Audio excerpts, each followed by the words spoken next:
Hi, ಎಲ್ರಿಗೂ ಶ್ರೀ ಹಿಪ್ನೋ ಅಕಾಡೆಮಿಗೆ ಸ್ವಾಗತ. ಇಂದು ಸಾಕಷ್ಟು ಜನ ಈ ನಿದ್ರಾಹೀನತೆಯಿಂದ ಬಳಲುತ್ತಿದ್ದಾರೆ.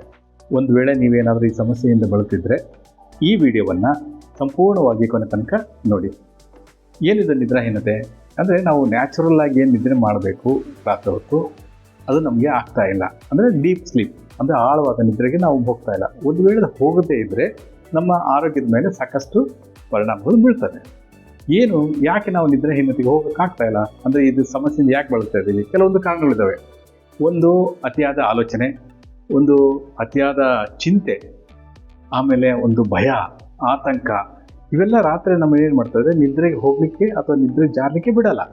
ಸೊ ಜಾಸ್ತಿ ಓವರ್ ಥಿಂಕ್ ಮಾಡ್ತಾ ಮಾಡ್ತಾ ಮಾಡ್ತಾ ಏನಾಗುತ್ತದೆ ಅಂದರೆ ಮನುಷ್ಯ ಆ ಒಂದು ನ್ಯಾಚುರಲ್ ಆಗಿ ಬರತಕ್ಕಂಥ ನಿದ್ರೆಗೆ ಹೋಗೋಕ್ಕೆ ಆಗಲ್ಲ. ಸೊ ಇವೆಲ್ಲ ಕೆಲವೊಂದು ಪರಿಣಾಮಗಳು ಅಂದರೆ ಇವೆಲ್ಲ ಕಾರಣಗಳು ಇರೋದ್ರಿಂದ ನಾವು ನ್ಯಾಚುರಲ್ ಸ್ಟೇಟ್ ಆಫ್ ಸ್ಲೀಪಿಗೆ ಅಂದರೆ ಡೀಪ್ ಸ್ಲೀಪಿಗೆ ಹೋಗೋಕ್ಕೆ ಆಗಲ್ಲ.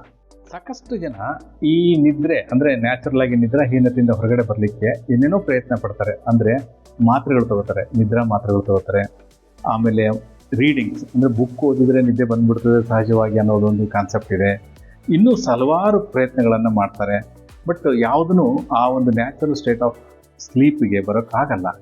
ಸೊ ಇದರಿಂದ ನಾನು ಏನು ಹೇಳ್ತೇನೆ ಅಂದರೆ ಈ ಒಂದು ಎಲ್ಲ ಆರ್ಟಿಫಿಷಿಯಲ್ ಅಂದರೆ ಈಗಿನ ಪ್ರಯತ್ನಗಳಿಂದ ಮುಖಾಂತರ ಮಾಡಿ ನಾವೆಲ್ಲ ಫೇಲ್ ಆಗ್ತಾ ಇದ್ದೀವಿ. ಸೊ ಅದ್ರ ಬದಲು ನಾವು ಈ ಸಂಮೋಹನ ಮುಖಾಂತರ ಆ ನಿದ್ರಾ ಸ್ಥಿತಿಗೆ ಹೆಂಗೆ ಹೋಗೋದನ್ನು ಈ ಟ್ರೀಟ್ಮೆಂಟ್ ಅಂದರೆ ಸಂಮೋಹನಿ ಪದ್ಧತಿ ಪ್ರಕಾರ ನೀವು ಅದನ್ನು ನಿದ್ರಾಹೀನತೆಯಿಂದ ಹೊರಗಡೆ ಬರಬಹುದು.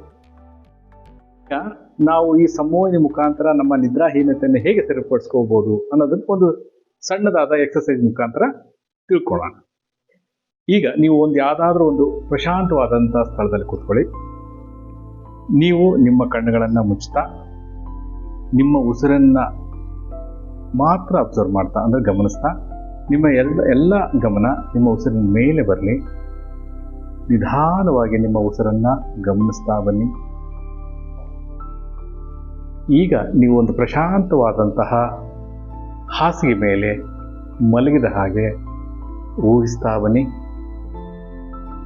ಅದರ ಮುಖಾಂತರ ನಿಮ್ಮ ಉಸಿರನ್ನು ಗಮನಿಸ್ತಾ ಆ ಒಂದು ಪಿಕ್ಚರನ್ನು ಇಮ್ಯಾಜಿನೇಷನ್ ಮಾಡ್ತಾ ನಿಧಾನವಾಗಿ ಉಸಿರು ಒಳಗಡೆ ಹೋಗೋದನ್ನು ಹೊರಗಡೆ ಬರೋದನ್ನು ಗಮನಿಸ್ತಾ ಬನ್ನಿ. ಈ ಒಂದು ಪ್ರಕ್ರಿಯೆ ಮಾಡ್ತಾ ನಿಮ್ಮ ಮನಸ್ಸು ಎಷ್ಟು ವಿಶ್ರಾಂತಿ ಸ್ಥಿತಿಗೆ ಹೋಗ್ತಾ ಇದೆ ಅಂತ ಗಮನಿಸ್ತಾ ಬನ್ನಿ. ಈಗ ನೋಡ್ತಾ ಬನ್ನಿ, ನೀವು ಎಲ್ಲ ಆಲೋಚನೆಗಳನ್ನು ಹೊರಗಡೆ ಹಾಕ್ತಾ ಇದ್ದೀರಾ. ಯಾವುದೇ ಆಲೋಚನೆಗಳು ಬಂದರೆ ಅದನ್ನು ಒಳಗಡೆ ತಗೊಳ್ಳಾರ್ತಾನೆ ಎಲ್ಲವನ್ನು ಹೊರಗಡೆ ಹಾಕ್ತಾ ವಿಶ್ರಾಂತಿ ಸ್ಥಿತಿಗೆ ಹೋಗ್ತಾ ಇದ್ದೀರಾ. ನಿಧಾನವಾಗಿ ಆಳವಾದ ವಿಶ್ರಾಂತಿ ಸ್ಥಿತಿಗೆ ಹೋಗ್ತಾ ಇದ್ದೀರಾ. ಇದನ್ನು ನೋಡಿ, ಇದರಿಂದ ನಿಮಗೆ ನಿಧಾನವಾದಂತಹ ಮೆಲ್ಲಗೆ ನಿದ್ರೆಗೆ ಜಾರ್ತಾ ಇದ್ದದ್ದನ್ನು ಗಮನಿಸ್ತಾ ಬನ್ನಿ. ಈ ಪ್ರಕ್ರಿಯೆ ದಿನ ರಾತ್ರಿ ನೀವು ಮಲಗೋದಕ್ಕಿಂತ ಮುಂಚೆ ಮಾಡ್ತಾ ಬನ್ನಿ. ನಿಮ್ಮಲ್ಲಿರ್ತಕ್ಕಂಥ ಈ ನಿದ್ರೆ ಸಮಸ್ಯೆಯನ್ನು ಈ ಸಂಮೋಹನೆ ಮುಖಾಂತರ ನಾವು ಬಗೆಹರಿಸ್ಬೋದು. ಇನ್ನೂ ಹೆಚ್ಚಿನ ಮಾಹಿತಿಗಾಗಿ ಅಥವಾ ಹೆಚ್ಚಿನ ಇದ್ರ ಬಗ್ಗೆ ತಿಳ್ಕೋಬೇಕು ಅಂತಂದರೆ ಈ ಕೆಳಕಂಡಂತಹ ನಂಬರಿಗೆ ಸಂಪರ್ಕಿಸಿ. ಧನ್ಯವಾದ.